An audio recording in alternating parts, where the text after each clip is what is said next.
Halo Mbak Desi dan teman-teman semuanya. Saya dan teman-teman saya akan mempresentasikan rancangan psikoedukasi kami, yaitu tentang dampak pornografi terhadap perkembangan psikologis remaja. Nah, kelompok kami membahas mengenai dampak pornografi terhadap perkembangan psikologis remaja. Secara umum, remaja digambarkan sebagai sebuah masa transisi seorang anak dari masa anak-anak menuju masa dewasa. Menurut World Health Organization, masa remaja mencakup anak-anak umur 10 sampai dengan 19 tahun. Pada masa ini, remaja akan mengalami pubertas. Biasanya remaja mulai bersinggungan dengan pornografi karena ada peningkatan minat dan motivasi mengenai hal-hal yang berbau seksualitas. Pornografi sendiri merupakan gambar atau video yang dapat berupa foto, tulisan, suara, dan konten-konten lainnya yang mengandung hal-hal seksual atau kecabulan. Aliansi Selamatkan Anak Indonesia menyampaikan bahwa Indonesia merupakan negara yang tidak memiliki aturan yang jelas mengenai pornografi dan menduduki posisi kedua setelah Rusia dalam hal kerentanan penetrasi pornografi terhadap anak-anak serta remaja, menurut BKKBN tahun 2004. Sebuah penelitian oleh Komisi Nasional Perlindungan Anak pada tahun 2007 menyatakan bahwa dari 4.500 remaja di 12 kota besar yang ada di Indonesia, 97% diantaranya sudah pernah mengkonsumsi film porno, menurut Gatra tahun 2009. Selanjutnya, ada pula tujuan dari psikoedukasi ini untuk memahami tentang pornografi pada remaja secara umum, meningkatkan kesadaran para remaja dan juga masyarakat mengenai dampak pornografi terhadap perkembangan psikologis remaja, memahami peran orang tua, guru, dan orang lain yang berada di sekitar remaja untuk membantu mencegah dan atau membantu menghilangkan kecanduan pornografi pada remaja. Yang terakhir, memberikan saran dan rekomendasi hal-hal apa saja yang dapat dilakukan untuk menghindarkan anak remaja dari kecanduan pornografi. Psikoedukasi kami akan mempunyai target audience, yaitu remaja, orang tua, guru, dan masyarakat umum. Dengan durasi 15 menit maksimal.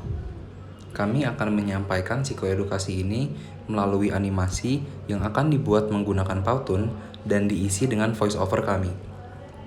Rasio videonya berukuran 16:9 dan akan kami publish melalui Reels Instagram. Selanjutnya, saya akan menjelaskan mengenai rincian video animasi.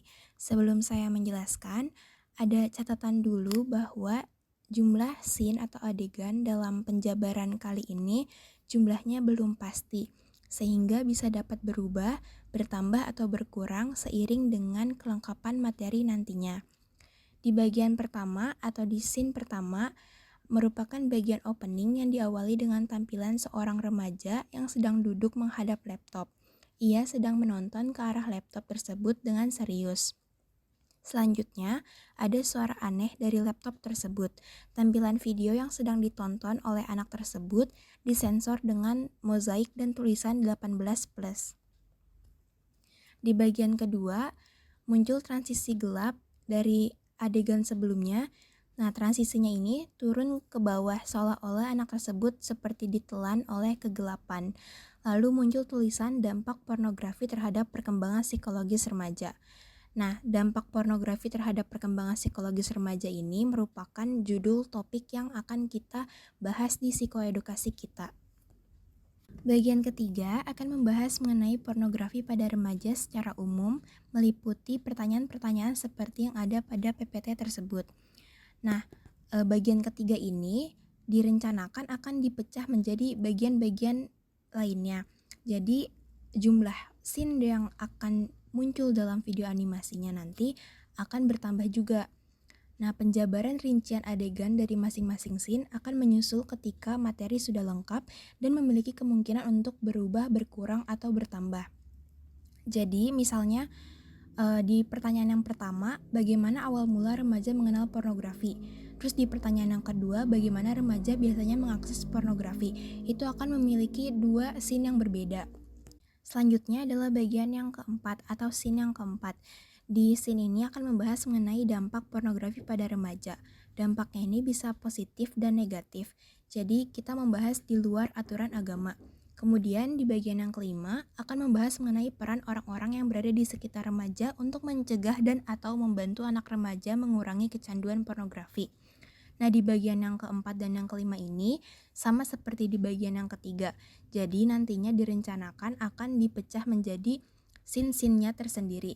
Jadi jumlah scene yang akan ada di video animasinya juga bisa bertambah.